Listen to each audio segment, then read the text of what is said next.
Y un fármaco, que no es lo mismo que medicamento, y es lo que estudia la farmacología, es una sustancia química, ¿ok? Eso debemos tener en cuenta, que es una sustancia química que va a interactuar con el organismo y cambia procesos fisiológicos.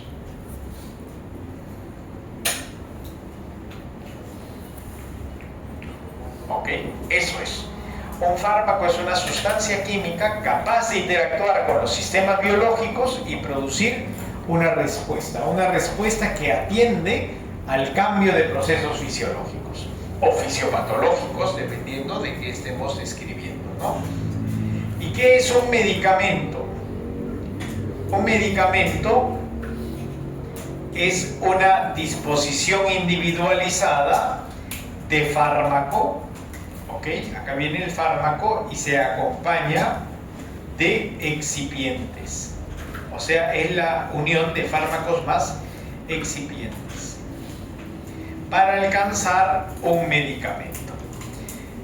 Que pueden ser varios fármacos también unidos en un mismo medicamento, ¿no? Entonces, nosotros, por lo general, trabajamos con medicamentos, no con fármacos. ¿Por qué? Porque estas son las pastillas, los jarabes, las ampollas, los parches, los supositorios, los nebulizadores, las píldoras, qué sé yo. Todo lo que conocemos como forma farmacéutica. ¿Y qué cosa es una forma farmacéutica? Es una disposición del medicamento. La forma como este medicamento va a poder ser administrado a través de diversas vías de administración. ¿Ok? Esa unión fármaco-excipiente logra un medicamento. ¿Quién tiene actividad biológica? El fármaco.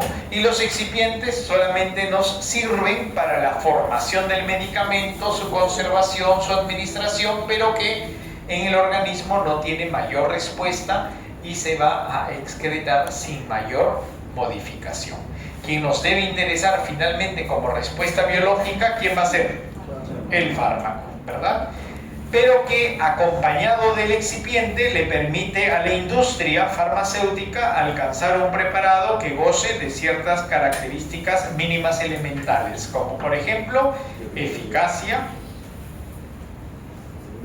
seguridad y estabilidad. Cuando hablamos de un medicamento que sea eficaz, un medicamento va... Sí. Una consulta, al referirse a fármacos que era el principio activo también. Al principio activo, claro. Fármaco o principio activo. Cuando hablamos de eficacia o cuando un fármaco llega a ser realmente eficaz, cuando logra un objetivo terapéutico. Pero para poder lograr un objetivo terapéutico, este medicamento deberá ser utilizado luego de una correcta evaluación clínica y un correcto diagnóstico. Solo ahí podríamos decir realmente se ha cumplido con el objetivo terapéutico y entonces ese fármaco, ese medicamento en realidad goza de eficacia. Pero para eso tienen que haber ciertos criterios de diagnósticos diferenciales. Por ejemplo, no es lo mismo decir, ay, tengo una diarrea, entonces tomo un antibiótico. Ok, pero una diarrea tiene muchas etiologías. Puede ser una diarrea osmolar, de repente se consumió un producto de alta osmolaridad, de repente leche, por decir cualquier cosa, ¿no? De repente es una diarrea porque hay una infección bacteriana, de repente hay una diarrea por infección parasitaria, de repente hay una diarrea por infección viral. Hay distintos patógenos que podrían estar generando una diarrea y entonces no es a la libre decisión de tomar un antibacteriano porque ahí yo no voy a cumplir con esta condición de eficacia. Por eso es importante que el medicamento sea utilizado con un correcto diagnóstico en una prescripción. ¿Y qué profesionales prescriben? Porque tampoco todos los profesionales de la salud prescribimos, ¿verdad? Para eso la Ley General de Salud establece qué profesionales prescriben y son 3. ¿Quiénes son? Los médicos. Pero el psiquiatra es médico, es una especialidad de la medicina. Odontólogos y los obstetras. pediatras, ¿no? Ellos tres son los que están facultados para prescribir. Claro que el odontólogo y el obstetra en su campo de acción, ¿no? No esperaríamos encontrar un odontólogo prescribiendo misoprostol, ¿no? Ni tampoco un obstetra prescribiendo, pues, de repente tobramicina para el ojo, ¿verdad? Entonces hay ciertas competencias que deben respetarse y poder generar un trabajo realmente claro. Muy bien, y luego de la eficacia del medicamento, que continúa la seguridad. ¿Cuándo describimos que un medicamento es seguro? Un medicamento es seguro cuando se utiliza, ojo, correctamente y no ofrece daño al usuario.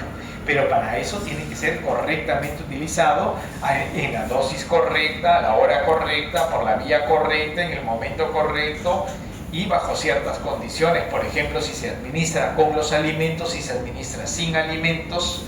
¿Me dejo entender? Entonces, solo ahí podríamos decir que un medicamento es seguro. ¿Puede carecer de seguridad? Por supuesto, todos los medicamentos mal utilizados van a ejercer un evento no deseado. Es más, en la misma dosis terapéutica podrían haber eventos adversos asociados al medicamento y que el prescriptor debe tenerlo claro para poder saber en qué dosis prescribe o en qué momento del día lo prescribe o por qué vía de administración también lo prescribe. Entonces, son oportunidades que nos da el mismo medicamento, la seguridad. Pero por lo general los medicamentos son seguros siempre y cuando sean correctamente utilizados. ¿Estamos bien? Y ahí viene la responsabilidad del prescriptor, pues, ¿no? El prescriptor tiene que explicar cómo va a utilizarse el medicamento, cuáles van a ser los procedimientos para el uso correcto del medicamento y debe dejarlo por escrito y con una buena letra para que el paciente lo pueda entender y pueda cumplir y pueda haber adherencia al tratamiento, porque si no se vence, se pierde la adherencia al tratamiento. Y esta frase, adherencia al tratamiento, yo la voy a utilizar muchas veces durante todo nuestro curso. ¿Por qué? ¿Qué cosa es adherencia al tratamiento? La adherencia al tratamiento es alcanzar a ese objetivo supremo de que el paciente en una enfermedad crónica vaya a cumplir realmente con la prescripción.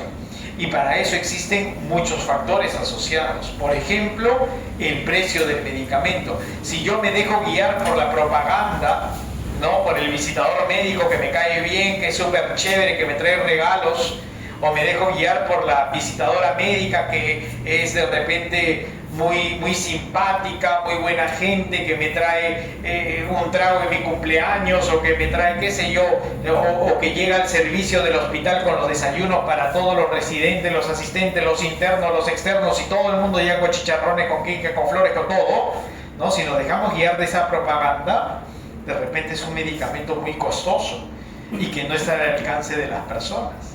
¿Me dejo entender? Y eso hace de que el paciente no cumpla con su terapéutica. Y eso no puede ser así. Por eso es que todos los profesionales que prescriben deben hacer la prescripción en nombre genérico. Después vamos a hablar de eso. Las buenas prácticas de prescripción nos indican que se debe hacer en denominación común internacional, y para eso tenemos que conocer la nomenclatura de los fármacos, pero eso va a ser en otro momento. ¿Ok? Y luego tenemos otra condición importante, que es la estabilidad. ¿Qué cosa es estabilidad de un medicamento? Un medicamento guarda estabilidad cuando tiene las mismas características físico-químicas desde la fecha de fabricación hasta la fecha de vencimiento. Y a esto se le conoce como tiempo de vida útil. Un medicamento solamente debe ser utilizado en ese tiempo de vida útil. No se debe utilizar medicamentos vencidos, ¿ya? No hay que, la historia normalmente que nos cuentan, no, pero recién tiene un mes de vencido, tiene 3 meses, úsalo, no pasa nada. Claro, de repente no te pase nada malo, pero tampoco se va a cubrir con el objetivo terapéutico. Imaginemos que estamos en un tratamiento de una neumonía porque hay una infección por streptoneumonía, por ejemplo, y para eso se va a prescribir acitromicina 500 miligramos por 5 días. Pero de repente la mamá o la tía le dice, oye, yo acá tengo acitromicina, me sobró la vez pasada, hace tiempo me recetaron, pero acá tengo. ¿Cuándo ha vencido? Ha vencido recién en mayo, junio, julio, todavía. Úsalo, no pasa nada, está igualita, ¿no? Perfecto, sí, lo puedes tomar, pero ¿qué va a suceder? Que de repente en esa pastilla ya no existen 500 miligramos de acitromicina. ¿Por qué razón? Porque hay principios activos que, pasada la fecha de vencimiento, y para eso se hacen estudios de estabilidad, esos principios activos, esas concentraciones se van perdiendo. Y cuando se pierde ya no se alcanza a la dosis necesaria, a la concentración inhibitoria mínima, ya que hablamos de un antibiótico, y entonces esa condición nos lleva a una infradosis o a una dosis no terapéutica y no se alcance con el objetivo grande de que es tratar un proceso infeccioso. ¿Me están entendiendo? Entonces eso es importante tener en cuenta, ¿no? Que el tiempo de vida útil del medicamento nos asegura que este medicamento esté guardando condiciones de seguridad, de eficacia y, ojo, estabilidad siempre y cuando se encuentren correctamente almacenados. ¿Cómo almacenamos los medicamentos? Eso tiene también sus propias condiciones. Por eso es que el medicamento, ¿dónde se custodia? ¿Dónde custodian? En las farmacias, en las boticas, que son establecimientos que nos deberían en un mundo ideal, nos deberían garantizar buenas prácticas de almacenamiento, que ese medicamento realmente esté almacenado en una temperatura correcta, en una humedad correcta, en una ventilación correcta, en una iluminación correcta. Todo eso tiene implicancia e impacto directamente sobre la estabilidad del medicamento.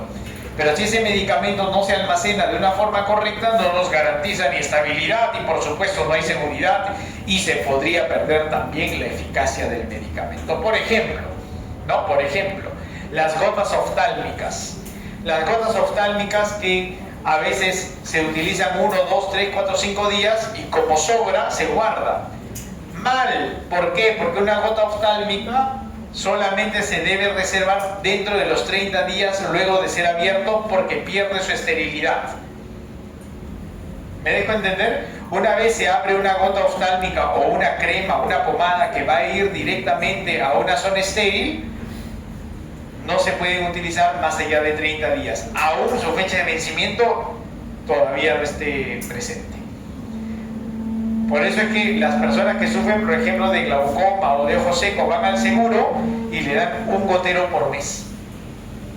No es porque ese gotero se va a acabar en un mes, sino que después de ese mes potencialmente se contamina y puede contaminar el globo ocular. Entonces perdemos seguridad del medicamento. Perdemos la estabilidad y perdemos la seguridad. No, pero a veces guardan ese goterito, ¿no? Porque ese gotero les sirve 2, 3 meses y están almacenando gotas y gotas ahí en la casa. ¿Pasa o no pasa? Ah, pasa, pues no.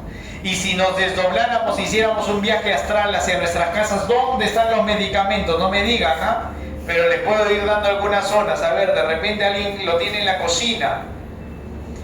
No me digan, porque los voy a empallar dónde tienen sus medicamentos. De repente está en el baño, ahí debajo del gavetín del caño, ¿no? Donde hay oscuridad, donde cuando nos bañamos de repente a 40 grados centígrados, y eso es un sauna.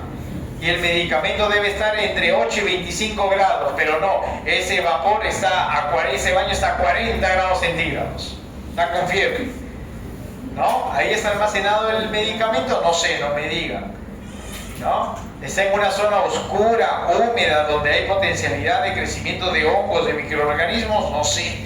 Pero fíjense, son condiciones donde nosotros debemos aprender también a almacenar el medicamento. Y eso es importante para que ustedes, por favor, cuando lleguen al serum, ¿no? Y estén ustedes y Dios, ¿no? En el centro de salud, en su puesto de salud, también observen cómo se están almacenando esos medicamentos. Ustedes reciben a veces los medicamentos en una caja, puestos en el piso. Entonces, son criterios que tienen que desarrollar, ¿ok? Para que cuando lleguen a su establecimiento puedan garantizar que ese medicamento que luego les va a servir a ustedes para poderlo administrar a sus pacientes, a su población, esté en óptimas condiciones y que pueda estar guardando condiciones de estabilidad, seguridad y por consecuencia de eficacia. ¿Estamos bien? ¿Me están entendiendo? ¿Alguna pregunta? ¿No hay preguntas? Perfecto. Entonces, el fármaco, ¿ok? El fármaco, fíjense, que lo vamos a graficar como esta estructura el fármaco. Cuando ingresa a nuestro organismo, que ingresa como, ¿qué forma? Como medicamento, ¿no? Pero farmacocinéticamente observaremos que luego queda listo para actuar en el organismo. Y este fármaco, por lo general, debe interactuar, y eso ya lo vamos a detallar la próxima semana, cuando yo esté de vacaciones, ¿no? Este fármaco debe interactuar con un receptor o diana molecular. Así se le llama. Receptor o diana molecular, que es la estructura que le guarda afinidad, y ya eso es teoría de receptores, eso lo vemos en la siguiente sesión de clases. Pero esta interacción fármaco-receptor, que por lo general también tiene que ser reversible, ¿qué significa? Que si este es el receptor, miren por favor aquí, si este es mi receptor farmacológico y este es el fármaco debe interactuar un tiempo, pero luego debe de separarse, ¿ok? Eso se da por interacciones generalmente intermoleculares, puentes de hidrógeno, John dipolo, dipolo-dipolo, Van der Waals, todas esas fuerzas que aprendieron en química general, ¿no? Esas nos sirven para poder hablar de la reversibilidad de la acción de un fármaco. ¿Qué significa que un fármaco tenga acción reversible? Que solamente la acción dura un tiempo. ¿Estamos? Solamente dura un tiempo. El fármaco se une y luego se separa. Por eso cuando me duele la muela, tomo una pastilla, me pasa el dolor unas horas y luego el dolor regresa. O si tienen un dolor, por ejemplo, un dolor menstrual, toman un AINE, de repente, un naproxeno, un indometacina, un ácido mefenámico, qué sé yo, un clonixinato de lisina, y el dolor pasa un tiempo, pero luego retorna, mientras haya contracción del músculo uterino. Entonces, siempre existirá la reversibilidad de la acción. O tengo fiebre, tomo paracetamol, me dura un tiempo y luego la fiebre nuevamente retorna. ¿Por qué? Porque ya el paracetamol dejó de ejercer acción y en ese momento, ¿qué necesito? Una nueva dosis. ¿Me están entendiendo? Perfecto. Entonces, el fármaco interactúa con el receptor y a este momento, que se le conoce como biofase, se procesa el mecanismo de acción. El mecanismo de acción. ¿Y qué sucede en el mecanismo de acción? Dos cosas. O el fármaco activa el receptor o el fármaco lo bloquea. Dos cosas pueden suceder. O activamos o bloqueamos. No hay otra respuesta. Por eso farmacología es súper puntual. El fármaco activa o bloquea a un receptor. ¿Estamos bien? Si el receptor fuese una enzima, podría utilizarse el término de inhibición. ¿Ok? Inhibe. En el caso sea una enzima. Pero si no, si es una proteína estructural, se va a utilizar el término de bloqueo. ¿Estamos bien? Entonces, el mecanismo de acción de un fármaco se da por activación o por... A ver, ustedes son como 40, tienen que hablar como 40, un solo eco. ¿El fármaco activa o bloquea? ¿A quién? A un receptor llamado también diana molecular. Perfecto. ¿Estamos bien? El fármaco activa o bloquea a un receptor o diana molecular. Ese proceso se le conoce como mecanismo de acción, y la rama de la farmacología que estudia a este proceso se llama farmacodinamia. ¿Ok? La farmacodinamia. Farmacocinética es otro proceso, estudia otra cosa. La farmacodinamia estudia cómo el fármaco cambia. Fíjense, ¿qué cambia? ¿Qué cambia? Procesos fisiológicos. ¿Estamos? ¿Cómo cambian procesos fisiológicos? Y este cambio se debe a la activación o bloqueo. Perfecto. Entonces, todo mecanismo de acción que produce una acción farmacológica.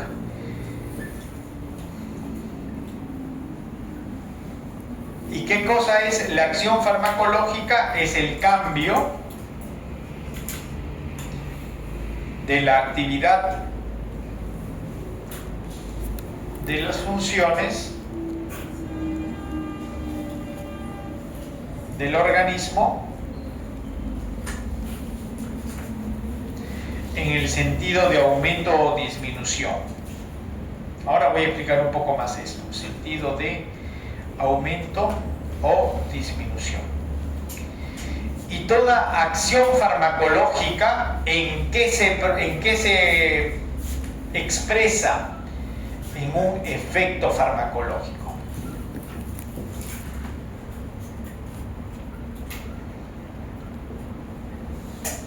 ¿Qué es el efecto farmacológico? El efecto farmacológico es la manifestación observada y medible. Manifestación observada y medible. ¿De quién? De la acción farmacológica. Profesor, no entendí nada, ahí me perdí. Ya, espérate un ratito.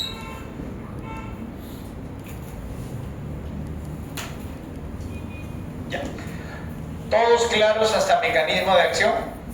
¿Hasta farmacodinámica? ¿De dónde ponemos el Waze? De aquí en adelante, ¿cierto?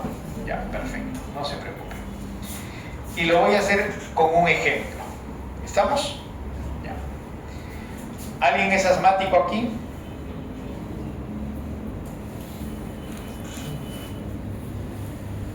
¿Nadie es asmático? Ya. Inhalador de salbutamol. ¿Ok? Inhalador de salbutamol.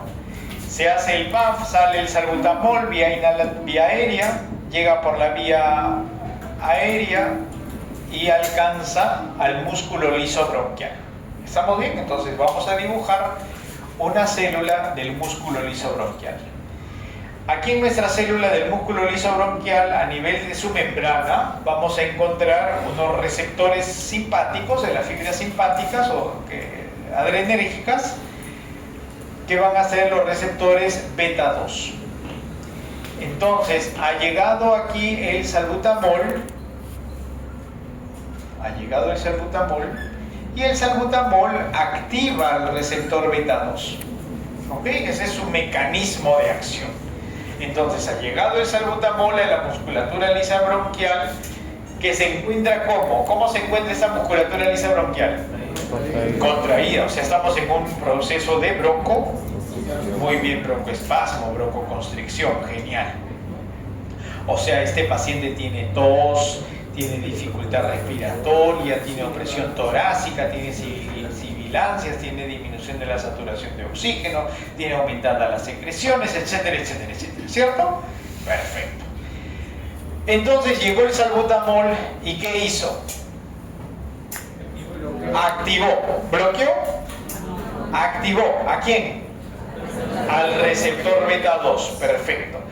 Esto no lo voy a explicar ahorita porque si no me quedo sin clase después. Eso genera un proceso bioquímico intracelular que no lo voy a detallar en este momento, pero que al final hace que el músculo liso bronquial produzca disminución de calcio, y siempre que un músculo disminuye calcio no hay activación del complejo calcio-calmodulina actina-miosina, por lo tanto cambiamos de broncoespasmo a muy bien, broncodilatación. Perfecto, broncodilatación. Entonces observen, ¿no? Llegó salbutamol a la musculatura lisa bronquial, activó el receptor beta 2, luego de un proceso bioquímico intracelular hacemos disminución de calcio, promocionamos disminución de calcio o almacenamiento de calcio en el retículo sarcoplásmico, haciendo que a nivel citoplasmático no generemos actividad del calcio-calmodulina, actina-miosina, relajándose las fibras musculares lisas. Y al relajarse estas fibras musculares lisas, ¿qué cosa hay? Broncodilatación. Perfecto, broncodilatación. ¿Ha habido cambio fisiológico?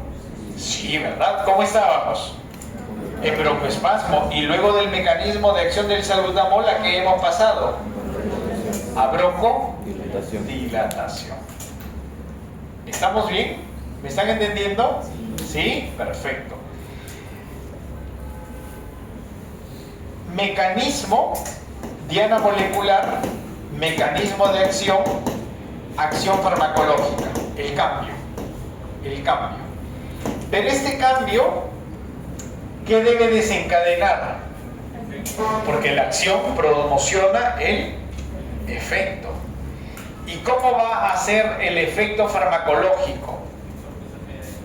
¿Ah? ¿Perdón?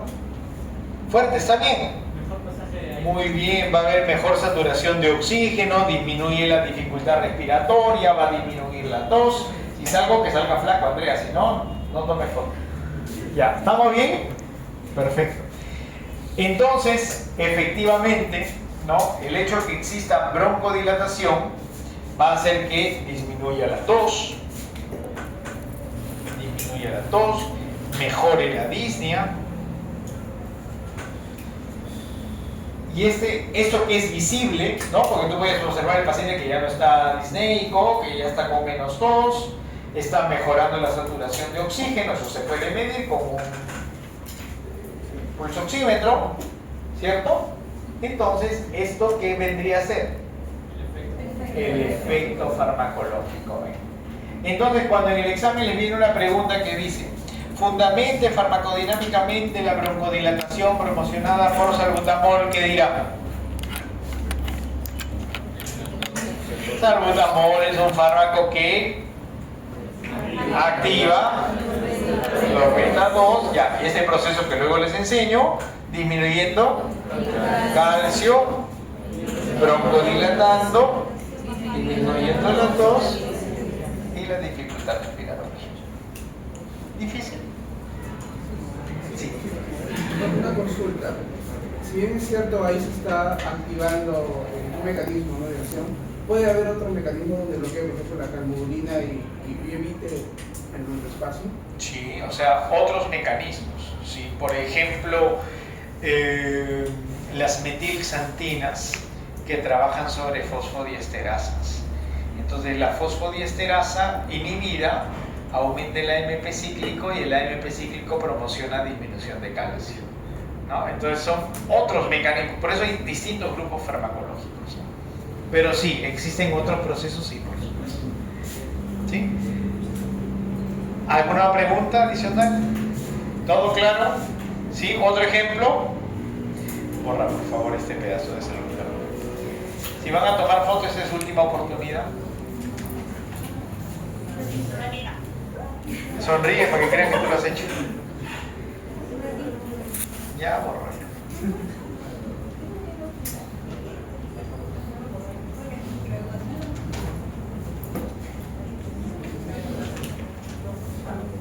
Ya, vamos a hacer otro ejemplo. A ver, presión arterial. Como ustedes son fisiólogos, a ver, Ángel, ¿a qué es igual la presión arterial? Gasto cardíaco y resistencia vascular periférica. ¿Cuántos ángeles hay acá? Dos. Ángel, pero el gasto cardíaco por resistencia vascular periférica. Perfecto. ¿Y el gasto cardíaco? Frecuencia cardíaca por volumen sistólico. Por volumen de eyección o el volumen sistólico. ¿Estamos bien? Listo. Vamos a ingresar un poquito al proceso angiotensina, ¿ya? El eje, renina, angiotensina, aldosterona. Entonces, el angiotensinógeno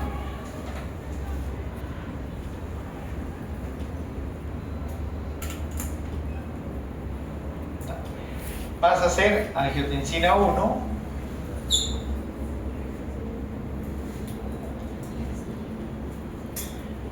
aquí tenemos el estímulo de la renina, ¿okay? Y la angiotensina 1 por actividad de la ECA pasa a ser angiotensina 2. Perfecto. Esta angiotensina 2 activa al receptor AT1, que a nivel de vasos sanguíneos, como tiene una proteína de transducción del tipo GQ, va a promocionar aumento de la resistencia vascular periférica. O sea que si aumenta la resistencia vascular periférica, ¿qué sucede con la presión arterial? también aumenta. Perfecto. Si esta condición es crónica, podríamos encontrar mayor riesgo cardiovascular. Entonces, para disminuir ese riesgo cardiovascular, ¿qué debemos lograr a nivel de valores de presión arterial? Disminuirlos, perfecto. Y para disminuirlos, por ejemplo, aquí tenemos un receptor, que es el receptor AT1. Lo podemos bloquear. ¿Con quién? Con los sartán, por ejemplo. ¿Han escuchado de los sartán? Ya. El losartán bloquea al receptor AT1. Al bloquear el receptor AT1, ya la angiotensina 2 no lo puede activar. Por consecuencia, ¿qué va a suceder a nivel de la resistencia vascular? Va a disminuir, perfecto. Y esta disminución de la resistencia vascular periférica nos llevará también a un aumento de la presión arterial. Entonces, ya. ¿Está bien? Ya. Entonces, si quisiéramos fundamentar farmacodinámicamente la actividad antihipertensiva de los sartán, primero debemos identificar a quién. Farmacodinámicamente. Para hablar de la farmacodinámica, ¿qué debo conocer? El mecanismo. Para saber el mecanismo, ¿quién debo reconocer? El receptor. ¿Quién es el receptor de los sartán? El receptor AT1. Muy bien. ¿Qué le hace los sartán? ¿Lo activa o lo bloquea? Lo bloquea, perfecto. Eso es mecanismo de acción, entonces. Los sartán bloquea al receptor AT1 y promueve, ¿qué sucede a nivel de los vasos sanguíneos? Vasodilatación, perfecto, y se promociona la disminución de la resistencia vascular periférica, lo que lleva a la disminución de la presión arterial, por ejemplo. ¿Me están entendiendo? Ya está, ese es el fundamento farmacodinámico, por ejemplo. Pero claro, la farmacología, si ven al final, en realidad es pequeñita, ¿no? ¿Por qué razón? ¿Por qué razón le digo que es poquito? Porque solamente está aquí. ¿El resto qué es? Fisiología pura y nada. ¿Ven? ¿Dónde más tenemos receptor AT1, por ejemplo? A nivel de la corteza suprarrenal. ¿Y qué pasa aquí? Se promociona aldosterona. Y la aldosterona, que es una hormona mineralocorticoide, activa al receptor de aldosterona del túbulo colector, ¿cierto? Este es el túbulo colector de la nefrona, y aquí en la nefrona la activación del túbulo colector, ¿qué promociona? La absorción de sodio y agua, perfecto. Entonces el sodio va a retornar, pero retorna a través de unos canales que también hacen perder potasio, porque intercambia por potasio. Entonces, ¿qué va a suceder a nivel de los vasos sanguíneos cuando hay expresión de aldosterona? Aumenta la volemia, claro, porque aumenta sodio, pero sodio no va solo, sino siempre va con agua. Pero puede perder potasio, ¿cierto? Pero esta es su regulación fisiológica.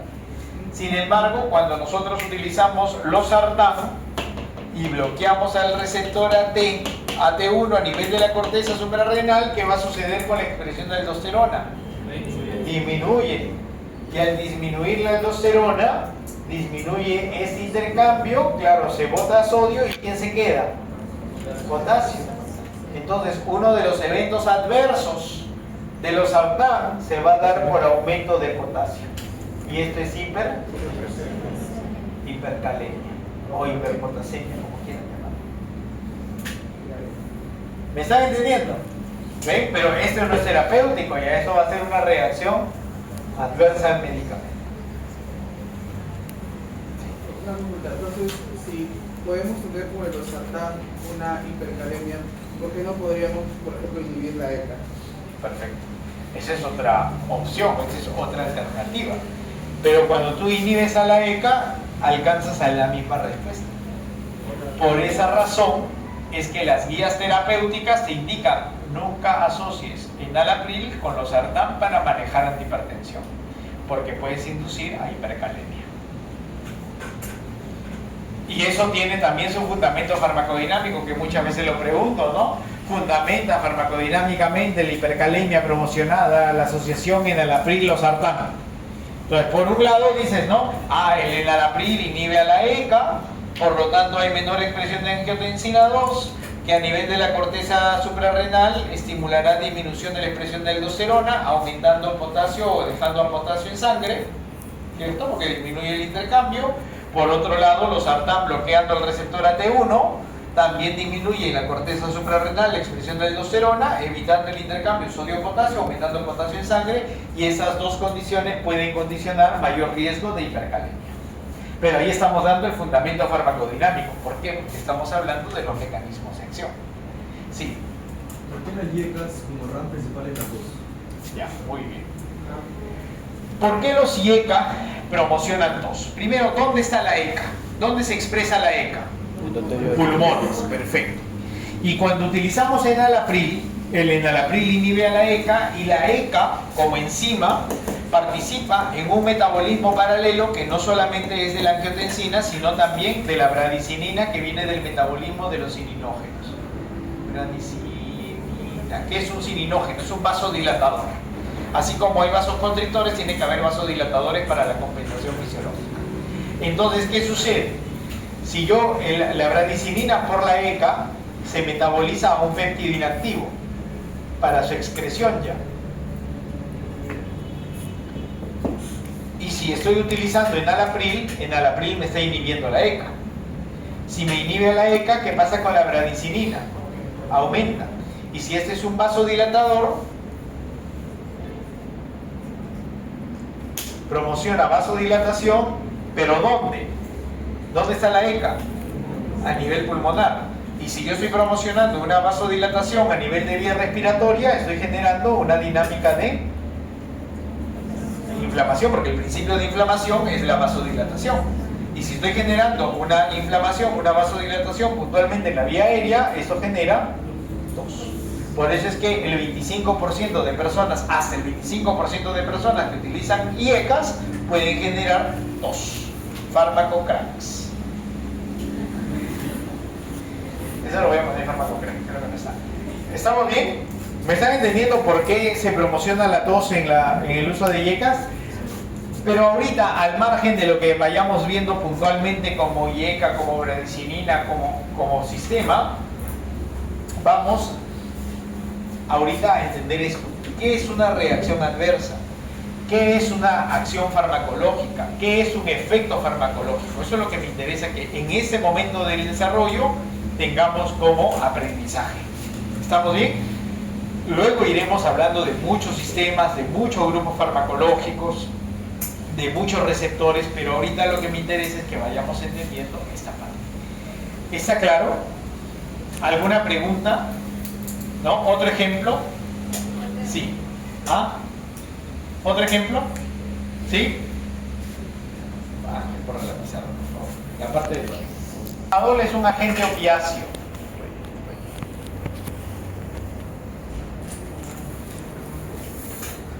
Y el tramadol es un fármaco que activa a un receptor llamado receptor opioide o receptor MU. ¿Cómo hace la vaca? MU, muy bien, igualito, receptor MU, ¿ya? Que es un receptor de endorfinas. Cuando se activa el receptor MU, que tiene una proteína de transducción de señal del tipo G inhibitoria, lo que sucede es que disminuye el impulso, así en simplecito, ¿no? El impulso nervioso. ¿Ok? Disminuye el impulso nervioso. Y cuando disminuimos el impulso nervioso, entonces disminuye la percepción del dolor. Por eso es que el tramadol, ¿qué efecto tiene? Analgésico. ¿Ven? Por eso es que el dolor disminuye. ¿Están entendiendo? Pero si disminuye el impulso nervioso, también puede producir sedación, sueño. Claro. Si disminuye el impulso nervioso y esta activación y receptores MU también tenemos en el plexo mientérico, ¿qué va a pasar con el peristaltismo? Va a disminuir, y entonces si disminuye el perisantismo, ¿qué puede promocionar? Estreñimiento. Ahí está. ¿Me están entendiendo? Entonces, ¿cuál es terapéutico? La disminución del dolor. ¿Cuál es adverso? ¿Estamos claros? ¿Me están entendiendo? Miren, por el mismo mecanismo, el mismo receptor, la misma diana molecular. ¿Me están entendiendo? ¿Otro ejemplo? Ya no. Tienen en su portafolio un montón. Ahí van a trabajar un montón de ejemplos. ¿Estamos bien? No se olviden que la acción de los fármacos, por lo general, tiene que ser reversible. Pero van a existir algunos fármacos cuya acción sea irreversible. Son los menos, pero sí existen. Por ejemplo, el omeprazol. El omeprazol es un inhibidor de la bomba de protones irreversible, por eso es el más potente en la antisecreción ácida. Los inhibidores de la bomba de protones tienen la mejor respuesta terapéutica frente a unos inhibidores H2, por ejemplo, o anticolinérgicos. Los más eficaces llegan a ser los IBP. Y ahora dirán, ¿pero qué? ¿Y entonces me quedo sin ácido? No, no es que bloqueas tampoco al 100% de bombas de protones, pero las que se bloquean se hacen de forma irreversible. Y el organismo en la célula parietal, cuando encuentra que tienen una poca secreción ácida, comienzan a promocionar nuevas bombas de protones. ¿Me están entendiendo? Perfecto, eso es por la inhibición irreversible. ¿Estamos bien? ¿Difícil? ¿Sí? ¿Le parece difícil? No, no creo. Sin comentarios. Bueno, vamos a hacer un pequeño receso, ¿les parece? Chiquitito, y volvemos para hacer la última parte de farmacocinética. Entonces vamos a referirnos un poquito acerca de la farmacocinética. Y para hablar de farmacocinética, el mejor concepto lo tiene Jesús Flores y nos dice: la farmacocinética es el estudio del curso temporal de las concentraciones de los fármacos y sus metabolitos a través de los fluidos biológicos, líquidos biológicos, fluidos y excretas. Lo voy a repetir, no se preocupen. Y está en la diapositiva, así que no tienen que escribir. Pero dice así, ¿no? La farmacocinética estudia el curso temporal de las concentraciones de los fármacos y sus metabolitos en los líquidos biológicos, fluidos y excretas. Para poder entender bien esto, necesito voluntarios. Al frente. Ven. ¿Tú también? Sí. Sí, también. 4 muchachos. 4 varones. Y 4 señoritas voluntarias. Ya, delegada, muy bien, al frente. Jenny, Nicole también al frente, muy bien. Miren, voy a explicar con una dinámica farmacocinética para que nunca se olviden, ¿ya? Sí, acaban de llegar. Vengan al frente los 2 muchachos. Rápido, ¿eh? Cuando son voluntarios es rápido. Listo. Voy a explicar todo el proceso farmacocinético y me van a entender, ¿ah? Voy a mover esta sillita, ¿ya? Nicole, voy a mover tu silla un ratito. Ah, no, la del profesor, pues, para no mover nada. Vamos a suponer que todo el salón es la sangre, ¿ya? Cada uno... ¿Qué haces grabando? Cada uno va a hacer una plaqueta, un elemento forme, el que quiera, ¿ya? La silla, el receptor, o sea, hasta aquí nomás es la sangre y tejido periférico. ¿Ok? Y el receptor. ¿Estamos bien? Tú eres Pablo. Ahorita te vas a llamar albúmina. Ven, albúmina por acá. Pablo va a hacer la albúmina. Yo voy a hacer la sangre. ¿Estamos bien? Vengan muchachos, acompáñenme los varones. Los varones se sitúan aquí y las chicas intercalan a un varón. Chica, o sea, señorita, dama, mujer, hombre, mujer, señora, ya, muy bien, señora, ya. Y tú irías allá. Perfecto. Y se toman de las manos como si se quisieran. Enamorados, enamorados. Esto es romántico, ¿ah? Ya estamos. ¿Listos? Ellas, principio activo. Ellos, excipientes. ¿Qué hemos formado? Muy bien, un medicamento. Pero el medicamento nunca está en sangre, salvo se la deposite en intravascular. Pero vamos a hacer un depósito, ¿no? Debe decir una deposición, pero no puede. Vamos a hacer un depósito extravascular y le vamos a pedir que salgan del salón. Así como medicamento, ¿eh? Salgan así de la mano. Ya estamos. Y nos quedamos en sangre, ¿no? Yo que soy sangre, él que es la albúmina y ustedes que son glóbulos rojos, blancos, plaquetas, qué sé yo, todo lo que quieran ser. Hoy día van a hacer todo lo que quieran hacer. Y entonces, la pared y la puerta va a ser la membrana, ¿ok? Y luego de la administración del medicamento, ingresa el medicamento empieza a ingresar y el organismo empieza a desagregar,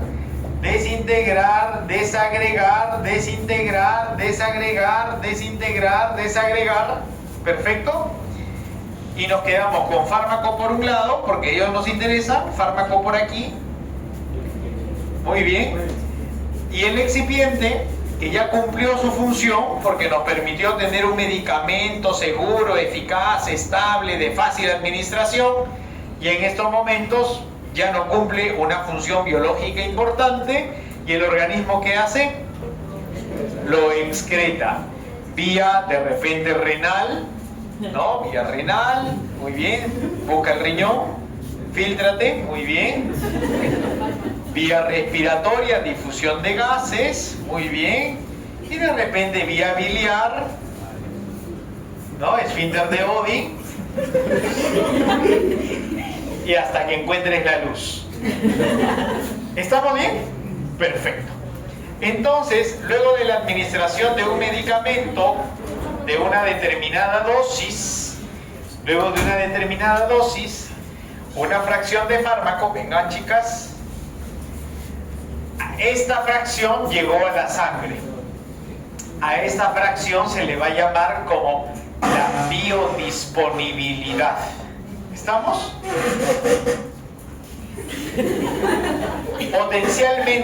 Potencialmente alguna fracción se tuvo que perder en el camino de fármaco libre, por supuesto. Entonces ustedes son la fracción biodisponible. ¿Estamos? Pero si observamos, albúmina un poquito más aquí, y ahorita apareces. Si observamos el receptor, ¿cuántos receptores tenemos? Uno. ¿Cuántas moléculas de fármaco tenemos? 4. O sea que si yo mandara todas las moléculas a trabajar sobre el receptor, habría una mega respuesta. Que el organismo también cuida. ¿Y cómo nos cuida de las mega respuestas? A través de las proteínas plasmáticas. En este caso la albúmina, ven por acá. Y la albúmina, ahí nomás ponte entre las chicas, ponte entre ellas, ya, chicas, mira, pues, así, en escena, ya. Y ustedes únanse a la proteína. Tú no, delegada, tú no. Ustedes. Únanse a él como quieran. Ahí, ya, aquí, por acá, tú sí. Ella es la delegada ahorita, ya. No importa, yo soy casado, tú eres casada, así que acá no hay pecado. Entonces, observen, ¿ah? No sé tú qué será. Entonces, observen este momento, porque estamos en un momento farmacocinético muy importante. Luego de la absorción, tenemos dos fracciones de fármaco. Fármaco libre, ¿ok? Que está ¿con quién? Con la sangre. Y también en la sangre encontramos la otra fracción, pero unida a las proteínas plasmáticas. Como la naturaleza química del fármaco es ácido, la proteína será albúmina. Si fuesen alcalinas, ¿no? O básicas, sería la alfa-1-glicoproteína. Y como yo soy sangre, ¿qué fracción creen ustedes que sea más fácil transportar? ¿La fracción libre o la fracción unida a proteínas? Libre. La fracción libre, ¿no? Entonces, se dice que la fracción libre es la fracción difusible, ¿no?, farmacológicamente activa. ¿Por qué razón? Porque yo como sangre, en mi recorrido por el cuerpo, vamos a poder encontrar ¿a quién? A la diana, al receptor, a la diana molecular. Siéntate, yo estoy cogiendo la silla, ya. Y en ese momento, interacción completa, agonismo completo. Siéntate bien, ya estamos. Entonces, ahí encontramos la interacción, ¿ven? A este momento se conoce como biofase. Se está produciendo el mecanismo, no sé si activación o bloqueo, pero algo está pasando. ¿Y cómo es la interacción? ¿Reversible o irreversible? Por lo general, ¿cómo es? Reversible, o sea, hay fuerzas de atracción solamente, no hay enlaces covalentes. Esto es un enlace covalente. ¿Ven? Ya acá hay irreversibilidad, ¿no? Eso es irreversible, perfecto. Entonces, pero en este caso, vamos a decir que es reversible. Entonces, luego de que se da la acción farmacológica, el receptor se separa del fármaco o el fármaco del receptor y esta fracción se metaboliza y se excreta. ¿Estamos bien? Y se excreta. En ese momento, la albúmina, la fracción unida a proteínas comienza a liberar bajo la forma de fármaco libre. Y entonces ya tenemos otra fracción que la sangre transporta, la lleva al receptor, se da la interacción, biofase, mecanismo, acción reversible, metabolismo y excreción. Y comienza a suceder así con cada dosis. Y la sangre transporta, taca, taca, taca, muy bien, metabolismo, excreción. Y nos quedamos con la última fracción que sucederá lo mismo, ¿no? Se libera, se metaboliza, perfecto, perdón, reacciona, acción, efecto, etcétera, reversibilidad de la acción, metabolismo y excreción, y nos volvimos a quedar albúmina en sangre, solos, y se acabó el efecto terapéutico. ¿Qué necesitamos? Otra dosis. ¿Ven? Que venga otro comprimido, que venga otra cápsula, que venga otra ampolla. ¿Y eso de qué va a depender? Del tiempo de vida media. ¿Qué significa? El tiempo que requiere cada medicamento para hacer todo este circuito. Y entonces habrán medicamentos que se tendrán que administrar cada 24 horas, cada 12 horas, cada 8 horas, cada 6 horas, cada 4 horas, cada semana, una vez al mes, una vez al año. ¿Me están entendiendo? ¿De qué depende eso? ¿De cuánto demora cada fármaco en hacer este circuito? ¿Estamos bien? ¿Me están entendiendo? ¿Sí? Eso es la farmacocinética. ¿Qué pasaría?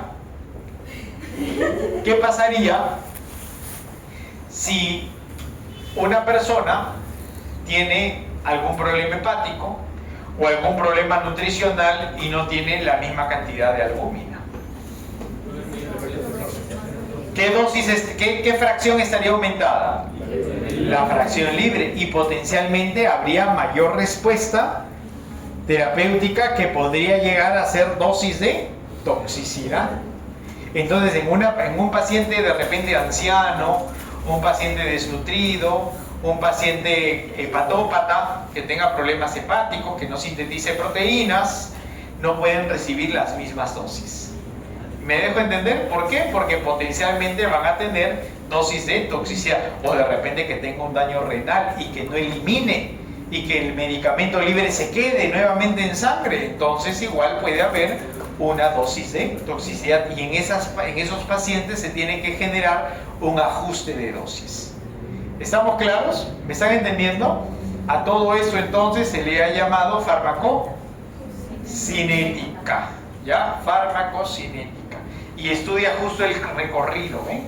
El recorrido, el fármaco entra, luego ejerce una acción, pero eso ya es farmacodinamia, y luego se metaboliza y luego se excreta.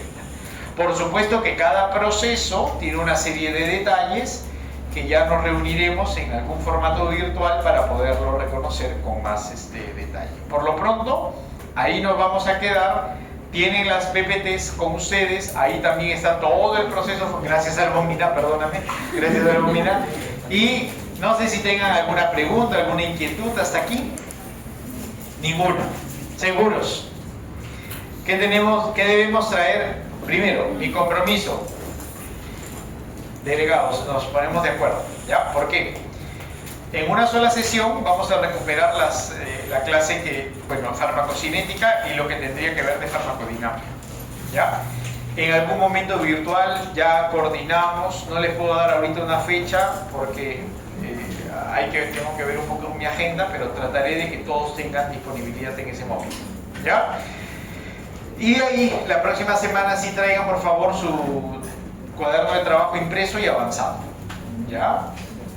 No quiero que me digan, me olvidé, no traje, no pude imprimir. Tienen más de 2 semanas para avanzar ese trabajo. Muchas gracias. Sí. ¿Hay clases? ¿O no hay clases? ¿Es feriado? No ven. Y así, si hacía, ya tampoco vendría. ¿Ya? Muy bien. Chicos, nos vemos. Gracias. Bienvenidos.